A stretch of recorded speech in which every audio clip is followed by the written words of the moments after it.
তো গাইছ এফালে দেখিছেনে জুহাল আগৰ দিনত ককা আইতাহঁতে এনেকৈ ৰান্ধিছিলে আৰু লগতে দেখিছেনে এফালে আছে জাতিলাও শুকাই গ'ল জাতিলাওটো আৰু ইয়াতে থৈছিলে আগতে নিমখ সঁচাকৈ কি খাব লৈছা খাইছোঁ থলগিৰিত সৰুম জলপান বহুত দিন জলপান খোৱা নাছিলোঁ আজি ভাবিলোঁ জলপান খাব মন গ'ল আৰু সৰুম জলপান খাবলৈ লৈছোঁ ইয়াত গুড়ৰ লগত গাখীৰ আছে বিৰাট ধুনীয়া টেষ্টি মই টেষ্ট কৰি মই নেখাওঁ এইটো মঙলদৈৰ ট্ৰেডিশ্যনেল গুড় হয় মঙলদৈত খৰ মিঠৈ এইটো আচলতে আগৰটো পৰম্পৰাগতভাৱে চলি অহা গুড় চাহৰ লগত মানুহে চেনি নাখাইছিলে চেনি নাখালে ইয়াৰ এটুকুৰা গুড় খাই কামুৰি চেলেকা চাহ বুলিও আমাৰ চাহ এটা আছে ঠিক তেনেকুৱা ধৰণৰ গুড়ৰ লগত চেলেকিছে জুবিন গাৰ্গ আৰু তেওঁৰ পত্নী গৰিমা আমাৰ বন্ধু তেওঁলোক আমাৰ ব্যৱসায়িক সহযোগীও তেওঁলোকৰ লগত আমাৰ খুব সুসম্পৰ্ক আছে আৰু তেখেতসকল প্ৰায়ে আহে ফালাপ ফাৰ্ষ্ট টাইম খাইছোঁ দেই গাইছ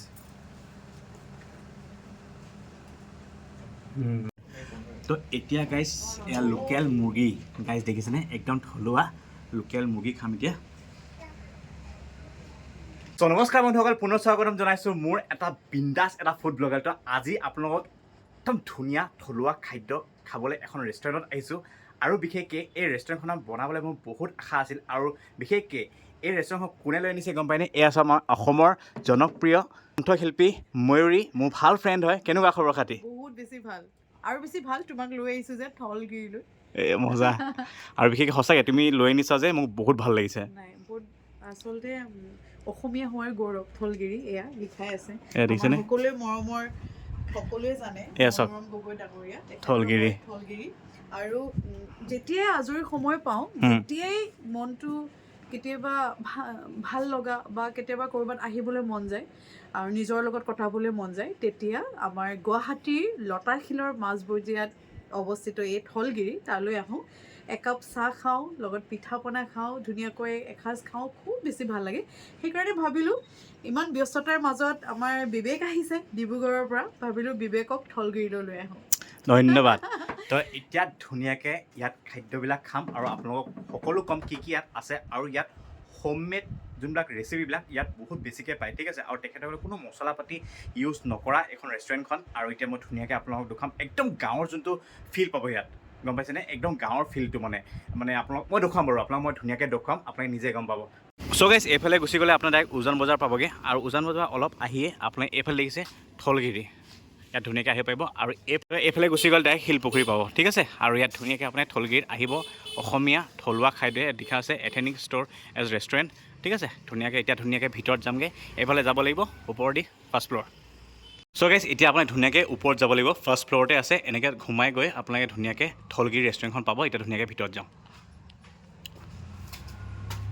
এতিয়া ধুনীয়াকৈ থলগিৰি ৰেষ্টুৰেণ্টৰ ভিতৰত সোমাই আহিছোঁ আৰু ইয়াৰ ভিতৰৰ ইণ্টেৰিয়ৰটো গাইছ দেখিছেনে কি ধুনীয়া লাগিছে চাওক একদম থলগিৰি মানে সঁচাকৈ গোটেই থলগিৰি সঁচাকৈ ভাল লাগিছে আৰু এইফালে আছে অ'নাৰজন দাদা নমস্কাৰ নমস্কাৰ কেনেকুৱা খবৰ খাতি ভাল বঢ়িয়া তো আপুনি এতিয়া ধুনীয়াকৈ থলগিৰিৰ বিষয়ে কওক আৰু আপোনাৰ গুড নেমটো কৈ দিব মোৰ নাম মনোৰম গগৈ অ'কে থলগিৰি এইখন এখন আচলতে এথনিক হাব ইয়াতে আমি এখন ৰেষ্টুৰেণ্ট আছে সৰু গোটেই থলুৱা খাদ্য পায় অসমত একমাত্ৰ ৰেষ্টুৰেণ্ট মই সেইটো দাবী কৰিব পাৰোঁ যে য'ত ৰাতিপুৱাৰ পৰা গধূলিলৈকে সম্পূৰ্ণ থলুৱা খাদ্য পায় জা জলপান পিঠা পনা বিভিন্ন ধৰণৰ চাহ তাৰপিছতে মাছৰ টেঙাকৈ আৰম্ভ কৰি হাঁহ কোমোৰাকৈ আৰম্ভ কৰি বিভিন্ন ধৰণৰ একেবাৰে থলুৱা সোৱাদৰ আমি থলুৱা শাক পাচলিৰে সৈতে ইয়াত খাদ্য পৰিৱেশন কৰোঁ আৰু ইয়াত যিমান বস্তু আহে খাদ্য বস্তু আহে সেই গোটেইখিনি আহে গাঁৱৰ পৰা আমি খাদ্য বস্তুৰ উপৰিও ইয়াতে আমি হেণ্ডলুমছ এণ্ড হেণ্ডিক্ৰাফ্টো ৰাখিছোঁ খোৱা বস্তুটো পেকেটো আছে সেইবিলাকো মানুহে ইয়াত কিনেহি গতিকে আমি গোটেই আচল আমাৰ উদ্দেশ্যটো হ'ল অসমৰ গাঁৱৰ মানুহখিনি যিখিনি কৃষক ৰাইজ যিসকল ক্ষুদ্ৰ উৎপাদক আমাৰ উপান্ত কৃষকে বেছি আছে কম মাটি তেওঁলোকৰ উৎপাদিত সামগ্ৰীৰ এখন ভাল বজাৰ পাব লাগে সেই বজাৰখন সৃষ্টি কৰিবৰ কাৰণে আমি থলগিৰি অসমীয়া হোৱাৰ গৌৰৱ আজিৰ পৰা প্ৰায় 5 বছৰ আগতে আমি আৰম্ভ কৰিছিলোঁ আৰু আমি জনগণৰ অভূতপূৰ্ব সঁহাৰি পাইছোঁ আমাৰ এতিয়া ইয়াত গোটেই দেশ বিদেশৰ বিভিন্ন পৰ্যটকৰ ভিৰ হয় আমি বিদেশলৈও আৰু ভাৰতবৰ্ষৰ বিভিন্ন ঠাইলৈ খাদ্য সামগ্ৰী পঠাওঁ আৰু ছুইগি জমেট' এইবিলাকত যেতিয়া কোমল চাউল যায় জলপান যায় কোমল চাউলৰ জলপান হুৰুমৰ জলপান চিৰাৰ জলপান যেতিয়া এইবিলাক ছুইগি জমেট'ৰ জৰিয়তে মানুহে অৰ্ডাৰ কৰে, সেইটো এটা আমি ভাবোঁ যে আমি আমাৰ যিটো থলুৱা খাদ্য, যিটো খাদ্যৰ জৰিয়তে আমি আচলতে সকলো মানুহকে আকৰ্ষণ কৰিব পাৰোঁ। যেনেকৈ আজি চাউথ ইণ্ডিয়ান খানা বুলি ক'লে মানে মানুহে ইডলি দোচাৰ পৰা আৰম্ভ কৰি গোটেই ভাৰতবৰ্ষ বা পৃথিৱীৰ মানুহে চিনি পায়। কিন্তু আমাৰ অসমীয়া খাদ্য বুলি ক'লে আমি কেইজনে চিনি পাওঁ? অসমীয়া মানুহে চিনি নাপায়। গতিকে আমি আমাৰ খাদ্য, থলুৱা খাদ্যটোক যাতে বজাৰলৈ উলিয়াই আনিব পাৰোঁ আৰু নতুন প্ৰজন্মৰ মাজত আমি যাতে জনপ্ৰিয় কৰিব পাৰোঁ, তাৰ কাৰণে এই প্ৰচেষ্টা চলাইছোঁ। অ'কে, তো এতিয়া দেখুৱাব পাৰিব নি আপোনালোকৰ কি আছে? দেখাব পাৰিম। আমি প্ৰথমতে আমি আমাৰ খাদ্য সামগ্ৰীখিনিলৈ চাওঁ। অ'কে, এইখিনিতো আমাৰ চব অসমৰ ল'ৰাই উৎপাদন কৰা চাহপাত ন? এইবোৰ অসমীয়া ল'ৰাৰ চাহপাত। এইটো গ্ৰীণ টি আছে, অ'কে, এইটো আছে black tea, Orthodox black tea আছে। আপোনালোকৰ ইয়াত ব্ৰেণ্ডটো থৈ দিছে থলগিৰি ব্ৰেণ্ড। তাৰপিছতে এনেকৈ এইটো গ্ৰীণ টি আছে, বেলেগৰ পৰা আমি আউটচোৰ্চ কৰিছোঁ। এইটো অৰ্থডক্স ব্লেক আছে। চাওক, এয়া হৈছে আপোনাৰ চাহপাত, মানে স্মক টি বুলি কয়, চাহপাতেই হয় আৰু ভিতৰত বাঁহৰ ভিতৰত আছে আপোনাৰ মেইন মালটো। ফাৰ্ষ্ট টাইম দেখিছেনে স্মক টি, সুন্দৰ। তো গাইছ, এইফালে দেখিছেনে জুহাল, আগৰ দিনত ককা আইতাহঁতে এনেকৈ ৰান্ধিছিলে। আৰু লগতে দেখিছেনে এইফালে আছে জাতিলাও, শুকাই গ'ল জাতিলাওটো, আৰু ইয়াতে থৈছিলে আগতে নিমখ। সঁচাকৈ কেনেকুৱা ধুনীয়া থলুৱা, ভাল লাগি গৈছে এই বস্তু দেখি। আৰু এইফালে আচাৰ ধুনীয়াকৈ থৈ দিছে। ইয়াত আছে হুৰুম আছে, ইয়াতে আছে জহা চাউল, তিল, কোমল চাউল, এইটো পিঠাগুড়ি, কেঁচা পিঠাগুড়ি, ভজা পিঠাগুড়ি, সান্দহ গুড়ি, ঢেঁকীত খুন্দা, এইটো বৰা চাউল, কুণকুণী জহা, এইটো আপোনাৰ বকুল বৰা ধানৰ চিৰা, আমাৰ লোকেল দালি, মগু দালি, মচুৰ দালি, মাটি দালি, মাটিমাহ। এইফালে আপোনাৰ বৰা চাউল, এইফালে এইটো আপোনাৰ এইটো চিৰা হ'ল বাও চিৰা। এইবিলাক শুকান মাছ বেলেগ বেলেগ ধৰণৰ শুকান মাছ আছে। ইয়াতো আছে শুকান মাছ আছে। এইটো মিছা মাছটো ন? মিছা মাছ আছে। অ'কে, বঢ়িয়া। এইটো নৰ্মেল সৰু মাছটো আছে। এইটো সৰু মাছ আছে। এইটো কি ধুনীয়া লাগিছে। আৰু ইয়াৰ গুড়, এইটো বিষয়ে মোক কওক না। এইটো মঙলদৈৰ ট্ৰেডিশ্যনেল গুড় হয়। মঙলদৈৰ খৰ মিঠৈ। এইটো আচলতে আগৰটো পৰম্পৰাগতভাৱে চলি অহা গুড়। চাহৰ লগত মানুহে চেনি নাখাইছিলে, চেনি নাখালে ইয়াৰ এটুকুৰা গুড় খাই কামুৰি। চেলেকা চাহ বুলিও আমাৰ চাহ এটা আছে, ঠিক তেনেকুৱা ধৰণৰ গুড়ৰ লগত চেলেকি চাহটো খায়, গুড়টো চেলেকি চাহটো খায়। গতিকে এইটো নিচিনা বহুতে চকলেট গুড় বুলিও কয়। গতিকে এইটো বিচাৰি আমাৰ এইটো খুব ভাল ডিমাণ্ড। আপোনালোক ইয়াত জুবিন দাহঁত আহি থাকেনে বাৰু? জুবিন গাৰ্গ আৰু তেওঁৰ পত্নী গৰিমা আমাৰ বন্ধু, তেওঁলোক আমাৰ ব্যৱসায়িক সহযোগীও। তেওঁলোকৰ লগত আমাৰ খুব সুসম্পৰ্ক আছে আৰু তেখেতসকল প্ৰায়ে আহে। কেৱল জুবিন গাৰ্গ বুলি নহয়, ইয়াত তৰালী শৰ্মাই তেখেতৰ কেইবাটাও গান ইয়াত ৰিলিজ কৰিছে। বিভিন্ন সংগীত শিল্পীসকল আহে, আচুৰ্য আহে, নতুন প্ৰজন্মৰ প্ৰায়বিলাক শিল্পীয়ে আহে।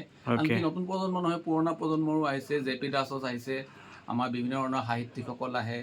ইয়াতে আমাৰ এটা কিতাপৰ সৰু এটা লাইব্ৰেৰী আৰু বুক চেল্ফ আছে। এই লাইব্ৰেৰী আৰু এইটো আমাৰ সৰু মিনি বুক ষ্টল হয়। আৰু ইয়াতে কিতাপ পঢ়িবও পাৰে। গতিকে আমাৰ কলেজীয়া ল'ৰা ছোৱালীবিলাকে আহে, এই প্লেটফৰ্মতে বহে। আৰু ইয়াত ধুনীয়াকৈ থলগিৰি বুলি লিখি থৈছে ন? থলগিৰি বুলি লিখা আছে। ভাল লাগিছে। গিটাৰ বজাই গান গাই সকলোৱে আহে ইয়ালে। ইয়াত নাটকো হৈছে এই প্লেটফৰ্মত। ইয়াত বিভিন্ন ধৰণৰ কবিতা, আৰু এইফালে ভূপেন হাজৰিকাৰ ফটো থৈ দিছে ন? ভূপেন হাজৰিকা আছে, বীৰেন দত্ত আছে, মামণি ৰয়ছম গোস্বামী আছে। জুবিন আহোঁতে ফটো তুলিছিলোঁ ইয়াতে। জুবিনৰ ঘৰতো গৈ পেলাই ফটো তুলিছিলে কোনোবাই। গতিকে সেইকাৰণে এইবিলাক আচলতে আমাৰ ইয়াত এটা আমাৰ গৌৰৱৰ কথা আৰু যে বিভিন্নজনে ইয়াত আমাৰ পদধূলা দিছে।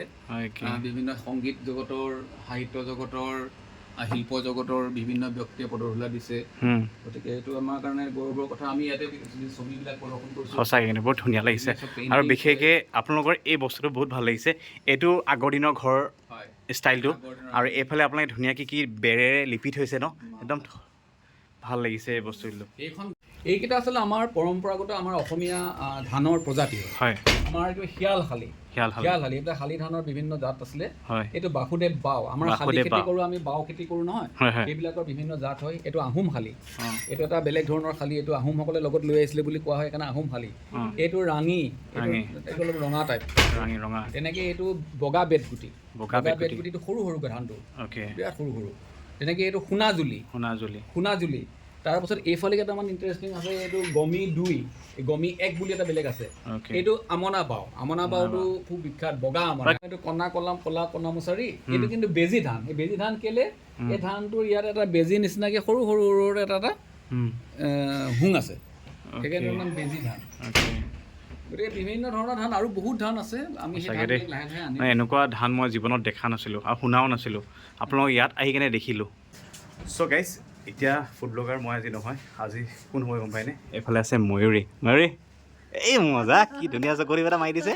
আৰু কি কি আছে কোৱা, কি খাব লৈছা? খাইছোঁ থলগিৰিত সৰুম জলপান। বহুত দিন জলপান খোৱা নাছিলোঁ, আজি ভাবিলোঁ জলপান খাব মন গ'ল আৰু সৰুম জলপান খাবলৈ লৈছোঁ। ইয়াৰ গুড়ৰ লগত গাখীৰ আছে, বিৰাট ধুনীয়া টেষ্টি। মই টেষ্ট কৰি মই নেখাওঁ, বহুত বেছি ভাল লাগিছে। সৰুম জলপান ফাৰ্ষ্ট খাইছোঁ আজি, মজা খোৱা নাই। আৰু এটা দেখুৱাই আছোঁ, ইয়াৰ লগত খাম পিঠা, ইয়াৰ গুড়ৰ লাড়ু দেখা পাইছে। লগতে মই সেয়া কৈ আছোঁ, এয়া চাহ মানে এয়া হৈছে ফালাপ। এয়া হৈছে ফালাপ। এয়া যিটো আমাৰ চাহপাতটো শুকুৱাই বাঁহৰ চুঙাত ভৰাই লৈ থকা আকৌ ধোঁৱা চাঙত তুলি ৰাখে আৰু মাহৰ পৰা বছৰ বছৰ ধৰি এই মানে চাহপাত তেনেকৈ ধোঁৱা চাঙত তুলি ৰখা হয় আৰু খুব ধুনীয়া এটা স্মকি ফিল এটা আহে, বহুত ধুনীয়া লাগে। তাৰ নাম হৈছে ফালাপ। আৰু ফালাপ কেৱল থলগিৰিত আছে, আপোনালোকে খাবলৈ আহিব পাৰে। খুব ভাল, খুব ধুনীয়া, মজা।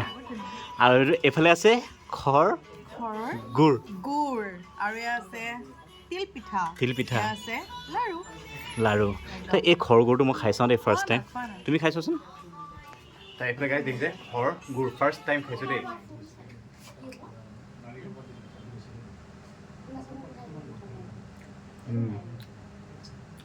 অলপ টেষ্টটো ট'টেলি বেলেগ, যোনটো আমি নৰ্মেলি গুড় যোনটো খাওঁ, হয়নে বাৰু? সেইটো নিচিনা নহয়, অলপ লিকটীয়া টাইপৰ হয়নে বাৰু? মোৰ বাবে অ'কে, থেংক ইউ। এইফালে ধুনীয়াকৈ লৈ লৈছোঁ। ফালাপ ফাৰ্ষ্ট টাইম খাইছোঁ দেই গাইজ। স্মকি মানে ফিলটো আহিছে, ফ্লেভাৰটো পাইছোঁ। আৰু এই মানে ফালাপটো আমাৰ শৰীৰৰ কাৰণে বহুত ভাল, হয়নে বাৰু? বহুত ভাল শৰীৰৰ কাৰণে বহুত ভাল। মই এইকাৰণে ফিল কৰিছোঁ, যেতিয়া মই অনুষ্ঠান কৰি আহোঁ ঘৰলৈ খুব ভাগৰুৱা ফিল হয় আৰু সেই ভাগৰুৱা ফিলত একাপ যদি ফালাপ আপোনালোকে খায় বহুত বেছি এনাৰ্জি পায়। মই নিজে পাওঁ আচলতে, আপোনালোকে খাওঁ তো এয়া ফালাপ খাই এতিয়া গাইজ ফালাপ খাই মেলি ভাত খাম নে কি কোৱা ময়ূৰী? অ'কে, চ' গাইজ এতিয়া মই খাব লৈছোঁ সৰুম। নাখাওঁ বুলি ভাবিছিলোঁ, কিন্তু ময়ূৰে যেনেকৈ ধৰণে চুবাইছে মোৰ দেখি মানে জিভাৰ পানী পৰি গৈছে গাইজ। দেখিছে এটা ধুনীয়াকৈ খাওঁ।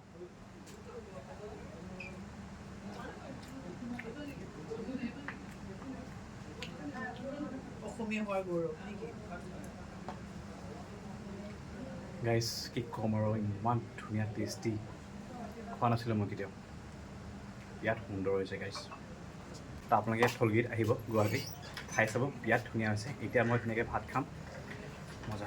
গাইজ এইফালে দেখিছে আমাৰ ধুনীয়াকৈ চিম্পল এখন থালি আমাৰ মাজত ৰেডি হৈ গ'ল আৰু এতিয়া ধুনীয়াকৈ গাইজ খাম, অতি লোভনীয় গাইজ, দেখিয়ে ভাল লাগি গৈছে মনটো। এতিয়া মই আপোনাক প্ৰথমতে ক'ব লৈছোঁ, এইফালে গাইজ দেখিছেনে, ৱাও, লোকেল মুৰ্গীৰ মাংস একদম থলুৱা হৈছে, ভাল লাগিছে।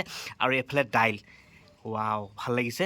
আৰু এইখন হৈছে মেইন থালিখন গাইজ। এইফালে আছে ভাত, এইফালে আছে দাংবডি ভাজি, আৰু এইফালে কিবা চাটনি এটা দিছে, মই ধৰিব পৰা নাই কিন্তু কিহৰ চাটনি। ধৰ এইফালে আছে চালাড, এইফালে আছে জাতিলাও ভাজি, এইফালে আছে ভেন্দি, আৰু এইফালে আছে মচুৰ দাইলৰ চাটনি, আৰু এইফালে আছে আলু পিটিকা। গাইজ এতিয়া ধুনীয়াকৈ এইখিনি চফা কৰি খাম আৰু আপোনালোকক কম কেনেকুৱা হৈছে। চ' গাইজ এইফালে আমাৰ ধুনীয়াকৈ গাইজ খানা ৰেডি হৈ গ'ল আৰু এতিয়া ধুনীয়াকৈ গাইজ খাম। ফুল এক্সাইটেড হৈ আছোঁ খাবলৈ, থলগিৰিৰ বিশেষকৈ। আৰু দেখিছেনে গাইজ কি ধুনীয়াকৈ পাতত দিছে, ভাল লাগিছে। বিশেষকৈ এইফালে আইজোং চাউল গাইজ দেখিছেনে, ইমান ভাল লাগিছে, ৱাও। আৰু এইফালে দাইল হাতে দিয়ে মৰো ন গাইজ, সুন্দৰ। এইফালে ধুনীয়াকৈ এতিয়া খাব লৈছোঁ। প্ৰথম বাইট এয়া থলগিৰি।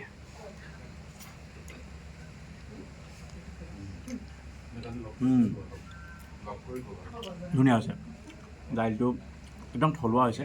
থলগিৰি মানে কি থলুৱা, সঁচাই দাইলটো বহুত ধুনীয়া হৈছে। তো এতিয়া গাইজ এয়া লোকেল মুৰ্গী গাইজ দেখিছেনে, একদম থলুৱা লোকেল মুৰ্গী খাম এতিয়া।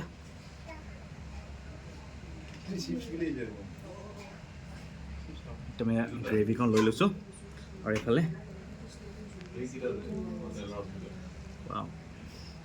কি ধুনীয়া স্মেল এটা আহিছে গাইছ আৰু এফালে ধুনীয়াকৈ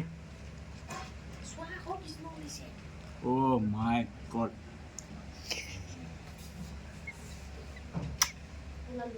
দিল খুচ কৰিলে গাইছ থেংক ইউ ময়ূৰী জিন্দাবাদ ইমান ধুনীয়া হৈছে একদম সঁচাকৈ বহুত ধুনীয়া হৈছে একদম থলুৱা কোনো মছলা পাতি দিয়া নাই জালুক দি দিছে পাতলাকৈ ভাল লাগিছে মছলা পাতিটো নায়েই একদম নহৰু আদাৰ পেষ্টটো ধুনীয়া পাই গৈছোঁ আৰু পিঁয়াজ দিছে আলু দিছে একদম থলুৱা মানে সঁচাই গেছ ৱাণ্ডাৰফুল মানে এক্সিলেণ্ট তো এইফালে আৰু এটা বাইট এতিয়া ধুনীয়াকৈ মাংস এপিচ লৈ লওঁ এয়া মাংস এপিচ মজা এইফালে মাংস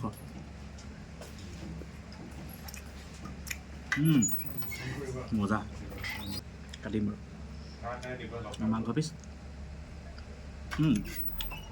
ধুনীয়া লোকেল মাংস আৰু মজা হৈছে এক্সিলেণ্ট সঁচাকৈ এনেকুৱা থলুৱা খাদ্য খাই সঁচাই গেছ বহুত ভাল লাগে আৰু মানে লোকেল মুৰ্গীটো মই 10ৰ ভিতৰত 10 দিম দাইলটো 10ৰ ভিতৰত মানে একচুৱেলি 10টো কম হৈছে তাতোতকৈ যদি বেছি দিব পৰা বেছিয়ে দিলোহেঁতেন মানে বহুত ধুনীয়া থলুৱা মানে আৰু চ' গাইছ এতিয়া খাম এইফালে দাংবডি ভাজি গাইছ দেখিছেনে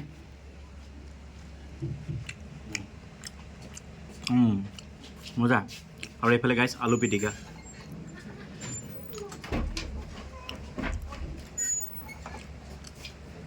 সুন্দৰ আৰু এইফালে দাইলৰ চাটনি ৱাও সাংঘাতিক ধুনীয়া আছে দাইলৰ চাটনি বহুত দিনৰ মূৰত দাইলৰ চাটনি খাইছোঁ দেই ৱাও দাইলৰ চাটনি মোক পাগল কৰিলে আল্টিমেট আৰু এইফালে আছে জাতিলাও তৰকাৰী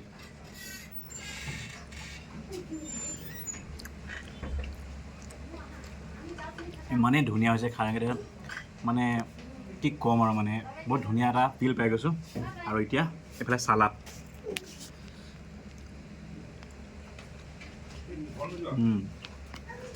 অ'কে মাংস গাইছ মেইন সঁচাকৈ মাংস নহ'লে একো কামেই নাহে গাইছ আৰু লোকেল মুৰ্গীটো ভাল লাগিছে বহুত ভাল লাগিছে সুন্দৰ মানে এনেকুৱা খাদ্য খাই খুব মানে এনেকুৱা খাদ্য খাবলৈ খুব কম পোৱা যায় থলুৱা মানে আৰু দেই আৰু বিশেষকৈ কি ক'ম আৰু সুন্দৰ মানে আৰু মজা আৰু বিশেষকৈ এইফালে আজি মোৰ কেমেৰা কোন ধৰিছে যেনে এইফালে চাওক ময়ূৰী আমাৰ অসমৰ জনপ্ৰিয় কণ্ঠশিল্পী ময়ূৰীয়ে আজি মোক কেমেৰা ধৰিছে মোৰ কি কপাল গাইছ মই ইফালে তাক লৈও আহিছোঁ বন্ধুসকল মই তাক লৈও আহিছোঁ ইমান ধুনীয়াকৈ আমি খাইছোঁ ফূৰ্তি কৰিছোঁ এনজয় কৰিছোঁ এইফালে সি ক'লে যে কেমেৰা ধৰি দিয়া তাই মই হাঁহি আছোঁ মানে বেকত ইমান ধুনীয়াকৈ খাইছে মানে মোৰ মন গৈছে কিন্তু উপায় নাই খাব নোৱাৰোঁ আজি অকণমান ব্ৰতত আছোঁ মানে নহয় গাইছ বিশেষকৈ ডায়েট মেইনটেইন কৰিছে যাতে শ্লিম হ'বলৈ তথাপিও মই তাক আনি পেলাই মিঠাই খাই আছোঁ গাইছ কি ক'ম আৰু ভাল লাগিছে কি ক'ম আৰু মানে এইফালে থলুৱা খাদ্য এইফালে কি ক'ম থলগিৰি বুলিয়ে কৈ দিয়ে আৰু থলগিৰি আৰু ভাল লাগে এনেকৈ হাঁহি ফূৰ্তি কৰি ভিডিঅ' বনাবলৈ ভাল লাগে তো সঁচাই তো অলৰেডি চাগে মোবাইল ধৰি ময়ূৰৰ হাতখন বিষাইছে আৰু আপোনাক অলৰেডি মই গোটেইকেইটা ৰিভিউ দিলোঁৱেই ধুনীয়া হৈছে মানে খাবলৈ আপোনালোকে ইয়াত আহিলে ঠিক আছে ডিব্ৰুগড় মোৰ যোনবিলাক ভিউৱাৰ্ছ আছে তো আপোনালোকে যদি কেনেবাকৈ গুৱাহাটীলৈ আহে তো ইয়াত আহিব খাই চাব ধুনীয়া টেষ্ট পাব মই ভাল পাইছোঁ